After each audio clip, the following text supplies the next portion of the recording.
வணக்கம் உறவுகளே, இது நம்ம தேவர்மலர் மீடியா சேனல். நான் உங்கள் மதுரை வீரன். என்னங்க, இன்னும் நம்ம சேனலை சப்ஸ்கிரைப் பண்ணலையா? உடனே பண்ணுங்க உறவுகளே.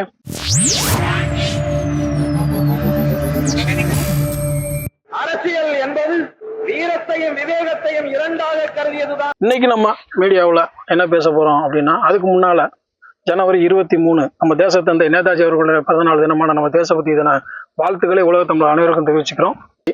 சமீப காலமா வந்து யூடியூப் உள்ளிட்ட சமூக ஊடகங்கள்ல நேதாஜி மற்றும் தேவர் திருமணரை பற்றி அவதூறு கருத்துக்கள் பரப்புவதே இப்போ ஒரு ட்ரெண்ட் மாதிரி போயிட்டு இருக்கு.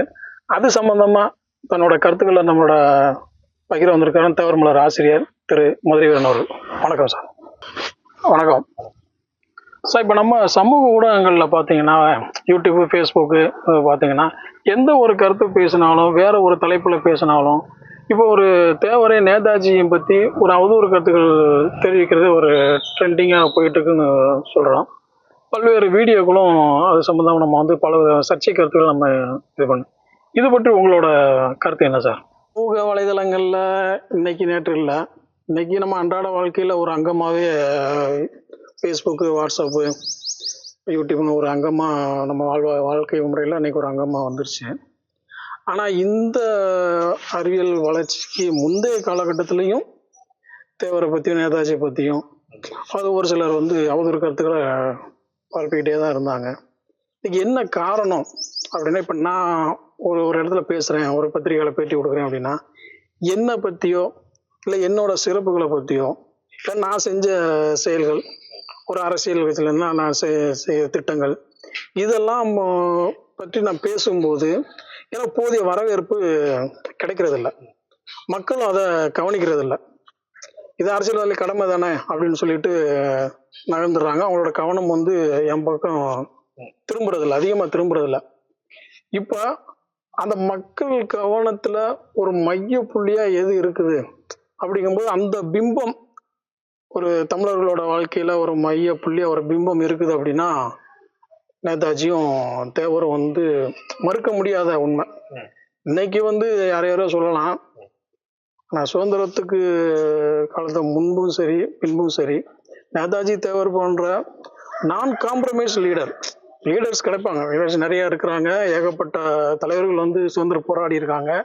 ஆனால் ஒவ்வொரு காலகட்டத்துக்கும் அந்த சூழ்நிலைக்கு தகுந்தாற்போல் தங்களுடைய போராட்டத்தை வியூகங்களை மாற்றிருக்காங்க.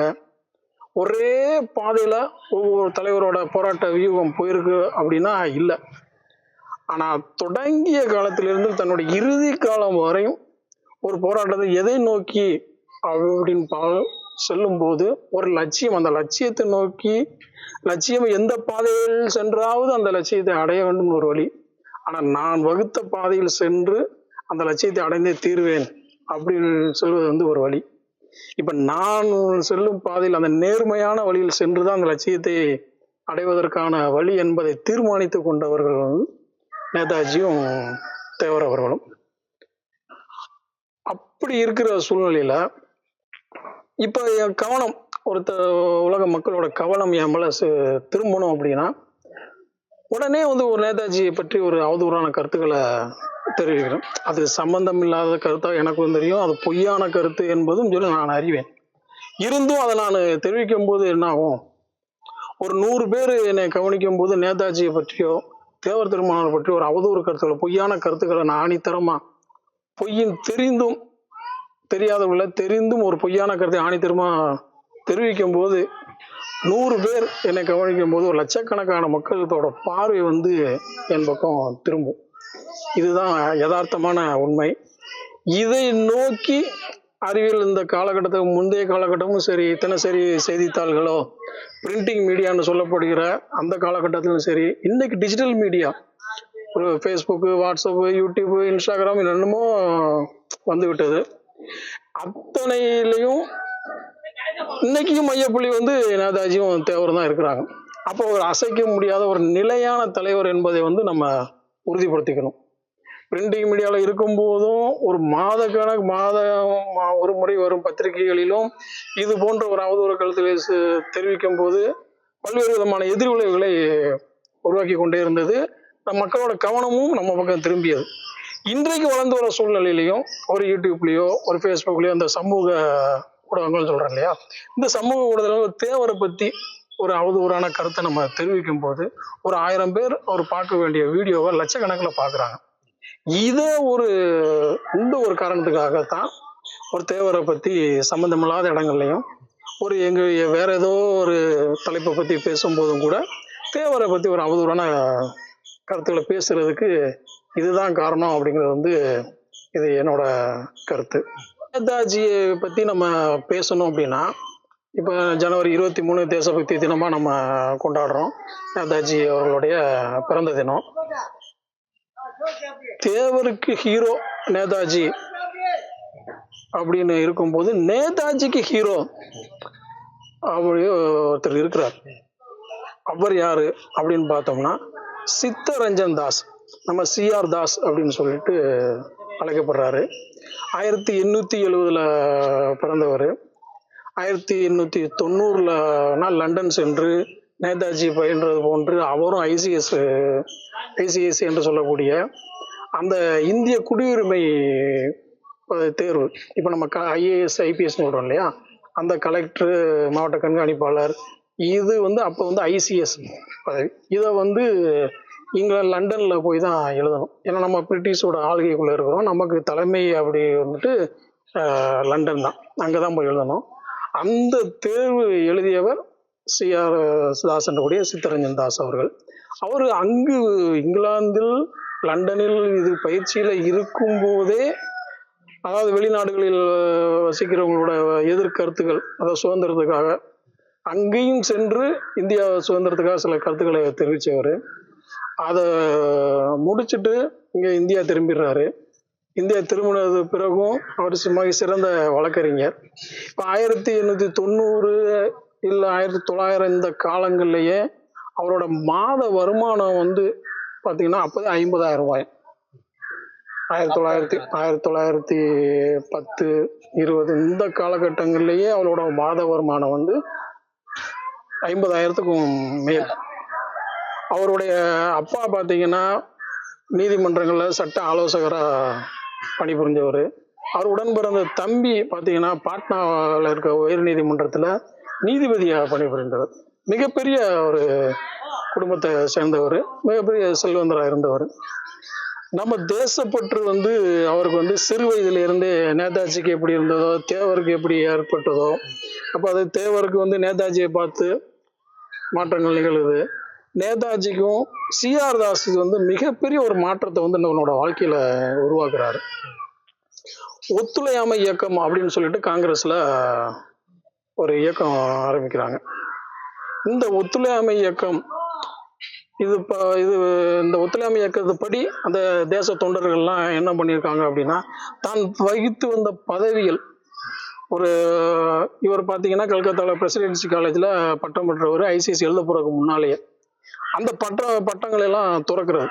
ஒரு ஐசிஎஸ் இருக்காரு அப்படின்னா அந்த பட்டம் எனக்கு வேண்டாம், நான் இந்திய சுதந்திரத்துக்காக இந்திய தாய்மண்ணில் என் தாய்மண்ணு சம்மந்தப்பட்ட இதில் தான் ஈடுபடுவேன், செயல்பாடுகளும் அப்படி தான் இருக்கும், உங்ககிட்ட இருந்து வாங்கின பட்டம் எனக்கு வேண்டாம், உன் மூலமாக வந்த எந்த பதவியும் வேண்டாம் அப்படின்னு அப்படி சூழ்நிலையில் எல்லாம் தான் வகித்த பதவிகள், அந்த மாத வருமானம் 50,000 அப்படிங்கும்போது 1900 காலகட்டங்கள் எப்படி இருக்குன்னு பார்த்துக்கோங்க. இப்போ மதிப்பு தலையிடவே முடியாது.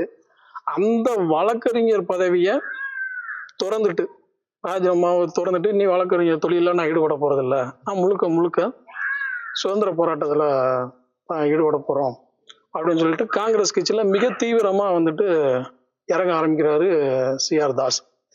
இது ராஜினாமா, நம்ம வழக்கறிஞர்கள் தொழிலில் ஈடுபட போறதுல மிகப்பெரிய வழக்கறிஞர் அவர் இன்னைக்கு தொழிலை விடுறாரு இந்த தேசத்துக்காக, தேச போராட்டத்துக்காக அப்படின்னு சொல்லும்போது இந்தியா ஃபுல்லா ஒரு நேம் அவருக்கு அவரால் பல இளைஞர்கள் ஈர்க்கப்படுறாங்க. அந்த ஈர்க்கப்பட்ட இளைஞர், முதன்மையான இளைஞர் அப்படி நம்ம சொல்லணும் அப்படின்னா அதுல முதன்மை நேதாஜி சுபாஷ் சந்திர போஸ். 1920 அவர் ஐசிஎஸ் எழுதி இந்தியாவிலே 4வது மாணவராக தேர்ச்சி பெறார். இந்திய குடியுரிமை சட்ட தேர்வுல 4வது மாணவராக தேர்ச்சி பெறாரு. இப்போ இந்த ஒத்துழையாமை இயக்கத்தை பார்த்துட்டு இவர் சிஆர் தாஸோட அந்த வழக்கறிஞர் தொழிலோட ராஜினாமாவும் பார்த்துட்டு அவர் வந்து சிஆர் தாஸுக்கு நேதாஜி அவர்கள் ஒரு கடிதம் எழுதுறாரு 1921 பிப்ரவரி 16 நினைக்கிறேன். அதில் வந்துட்டு ஒரு கடிதம் எழுதுறாரு. அந்த கடிதத்தில் இப்போ தாங்களை பின்பற்றி உங்களை போன்றே நானும் என்னோட ஐசிஎஸ் பட்டத்தை துறந்து நான் வந்து நம்ம இந்திய தேசத்துக்காக நான் காங்கிரஸ் கட்சியில் இணைஞ்சு பணியாற்றணும் அப்படின்னு சொல்லிட்டு அவர் லண்டன்ல இருந்து எங்கள் இந்தியா வந்துடுறார். இந்தியா வந்து அதே வருடத்தில் ஒரு 2-3 மாதங்கள்னா ராஜினாமா பண்ணிட்டு கழித்து இங்கே இந்தியா வந்துடுறார். வந்து சிஆர் தாஸோட தலைமையில் காங்கிரஸ் கட்சியில் இணைந்து பல போராட்டங்களில் வந்து ஈடுபடுறாரு. 1905 இருந்து 1925 வரையில பார்த்தீங்கன்னா தீவிரவாத எழுச்சி காலம் அப்படின்னு தான் சொல்லணும். அந்த மிதவாதம் அந்த அந்த போராட்டங்கள்லேயே ஒரு ஒரு மிதப்பான ஒரு போராட்டங்களாக ஒரு தன்மை குறைந்து ஒரு போராட்டத்தோட தீவிரம் குறைய குறைய குறைய ஒரு இளைஞர்களோட எழுச்சி காலம், இளைஞர்கள் காங்கிரஸ் கட்சியில் சேரும்போது எல்லாமே ஒரு தீவிரவாத எழுச்சி காலம் தான் அதை சொல்லணும். 1905 இருந்து 1925 வரைக்கும் இது ஒரு தீவிரவாத எழுச்சி காலம் அப்படின்னு காங்கிரஸ் கட்சிக்கு நம்ம நிர்ணயம் பண்ணலாம். அதே இது 1925 இருந்து 1947 வரையிலும் அந்த காங்கிரஸ் கட்சியை வந்து நம்ம காந்திய காலம் அப்படின்னு தான் சொல்லணும். இப்ப இதுல நம்ம நிர்ணயம் பண்ண போறது 1925 வரையிலும் மிக தீவிரமான சிஆர் தாஸோட போராட்டங்கள்லாம் நம்ம பார்த்தோம்னா மிக தீவிரமா இருக்கும். இப்படி பார்க்கும்போது நம்ம 1921 பிப்ரவரி 16 வந்துட்டு நம்ம கடிதம் எழுதிட்டு அதே ஆண்டு ஏப்ரல் 21 ஐசிஎஸ் பதவியை ராஜினாமா செஞ்சுட்டு நம்ம இந்தியா வந்துடுறாரு சுபாஷ் சந்திர போஸ் அவர். சிஆர் தாஸோட இணைஞ்சு அதே 1922 பிப்ரவரி 5 வரிகூடா இயக்கம் அப்படின்னு சொல்லிட்டு ஒரு இயக்கம் வந்து ஒரு ஊர்வலம் நடக்குது. அந்த ஊர்வலத்தை வரிகூடா இயக்கம்னா விவசாயிகள் வந்து நம்ம வரி கொடுக்க மாட்டோம், வரி செலுத்த மாட்டோம் அப்படின்னு சொல்லிட்டு அதை வந்து காந்தி அவர்களே வரி கொடுக்க கூடாது, நம்ம வரிகூடா இயக்கம் நடத்தணும், ஒத்துழையாமை இயக்கம் நடத்தணும் அப்படின்னு அறிக்கையும் விடுறாரு. அந்த ஒரு ஒரு ஊர்வலம் நடந்து வரும்போது நம்ம பிப்ரவரி 5 1922 நடக்குது. ஒரு கலவரம் ஏற்பட்டுருது அந்த இதில், அந்த ஊர்வலத்தில். ஒரு காவல் நிலையத்தில் உத்தரப்பிரதேச மாநிலத்தில் நடக்குது. அந்த காவல் நிலையத்தை தாண்டி வரும்போது காவலர்கள் தடுக்க இவங்க தள்ளுமுள்ளு செய்யும்போது சில கலவரங்கள், அந்த கலவரங்களில் நம்ம தேச பக்தர்கள் என்ன பண்ணுறாங்கன்னா போலீஸ் ஸ்டேஷனையே தீ வச்சு கொளுத்திடுறாங்க அந்த காவல் நிலையத்தை. அது ஒரு 22 காவலர்கள் வந்து இறந்துடுறாங்க. அந்த இறந்த சம்பவத்தை கண்டிச்சு காந்தியடிகள் வந்து உண்ணாவிரதம் இருக்கிறார். இது வந்து நம்ம சிஆர் தாஸுக்கு கடுமையான கோபத்தை உருவாக்குது. ஏன்னா உழவர்களையும் ஒரு பக்கம் வரி கொடுக்கக்கூடாது அப்படின்னு சொல்லி அவங்களுக்கும் அறிக்கை விடுறீங்க, ஆனா இந்த பக்கம் வந்து அதை கண்டிச்சு உண்ணாவிரதம் இருக்கும்போது இரட்டை நிலையை வந்து காந்தி அவர்கள் வந்து கைவிடணும் அப்படின்னு சொல்லிட்டு காந்தி அவர்களுக்கும் சிஆர் தாஸ் அவர்களுக்கும் ஒரு கருத்து வேற்றுமை வந்து நேரடியாகவே ஏற்படுது. இந்த விவாதங்கள் கருத்து மோதல்லாம் எதை நோக்கி போகுது அப்படின்னா தீவிரவாத எண்ணம் கொண்டவர்கள் எல்லாமே காங்கிரஸ்குள்ளேயே ஒரு தனித்த ஒரு இயக்கம் காணக்கூடிய கட்டாய சூழ்நிலைக்கு ஆளாக்கப்படுறாங்க. அப்படி நம்ம சூழ்நிலைக்கு ஆளாக்கப்படும் போது சிஆர் தாஸ் அவர்கள் 1923 ஜனவரி 11 சுயராஜ்ய கட்சி அப்படின்னு சொல்லிட்டு ஒரு இயக்கத்தை ஆரம்பிக்கிறார். நீங்க நல்லா பார்க்கணும், சுயராஜ்ய கட்சி என்பது காங்கிரஸ் கட்சிக்கு உள்ளேயே செயல்படும் ஒரு இயக்கமாக ஆரம்பிக்கிறார். இதுல வந்து சிஆர் தாஸ் தலைவராக இருக்கிறாரு.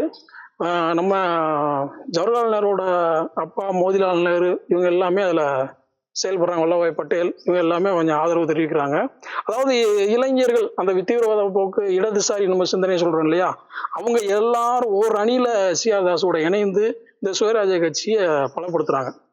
இப்படி பலப்படுத்துவான் தன்னோட இயக்கத்திற்காக அந்த காங்கிரஸ் கட்சிக்குள்ளேயே செயல்படும் சுயராஜ்ய கட்சி இயக்கத்திற்காக ஒரு தினசரி நாளிதழ், ஒரு பத்திரிகையை சிஆர் தாஸ் வந்து தொடங்குறாரு. அந்த பத்திரிகையோட பேரு ஃபார்வர்டு அப்படிங்கிறது வந்து ஒரு பத்திரிகையோட பேரு, தினசரி நாளிதழ். அந்த ஃபார்வர்டு பத்திரிகைக்கு ஆசிரியரா நேதாஜி சுபாஷ் சந்திர போஸ் அவர்களை வந்து சிஆர் தாஸ் நியமிக்கிறார். இது அடுத்தடுத்து காலகட்டம் வரும்போது 1924 கல்கத்தால மாநகராட்சி தேர்தல்லாம் வருது. அதுல சுயராஜ்ய கட்சி சார்பாக, அதாவது காங்கிரஸ் கட்சிக்குள்ளே அந்த இயக்கத்தின் சார்பாக தேர்தலை சந்திக்கிறாங்க. அந்த சந்திச்சதுல மிகப்பெரிய வெற்றியை சிஆர் தாஸ் பெறுறாரு. கல்கத்தாவோட மேயர் ஆகிறாரு. அதுல செயல் அதிகாரியா, நிர்வாக அதிகாரியாவும் நேதாஜி சுபாஷ் சந்திர போஸ் அவர்கள் நியமிக்கப்படுறாரு. இப்போ 1924 அந்த கல்கத்தா மாநாட்டில் இவர்கள் செய்த ஒரு சீர்திருத்தங்கள், மக்கள் நலத்திட்டங்கள் பலனா என்ன ஆகுது அப்படின்னா, 1925 இவங்க தேர்தலில் ஜெயிக்கிறாங்க. தேர்தலில் ஜெயிக்கும் போது 25 ஜெயித்த விட பிறகு காந்தியடிகளுக்கு மிகப்பெரிய ஒரு வெறுப்பு உருவாகுது. என்ன அப்படின்னு சொல்லி பார்க்கும்போது, இப்படி இடதுசாரி சிந்தனை கொண்ட இளைஞர்கள் எல்லாமே ஓரணியில் திரண்டாங்கன்னா, காங்கிரஸ் கட்சியோட எதிர்காலம் முழுக்க முழுக்க ஒரு தீவிரவாத அந்த இடதுசாரி பக்கமே போயிடும், வலதுசாரி பக்கம் காங்கிரஸ் செயல்படுத்த முடியாது அப்படிங்கிற ஒரு எண்ணத்துக்கு ஆளாகிறாரு காந்தியடிகள்.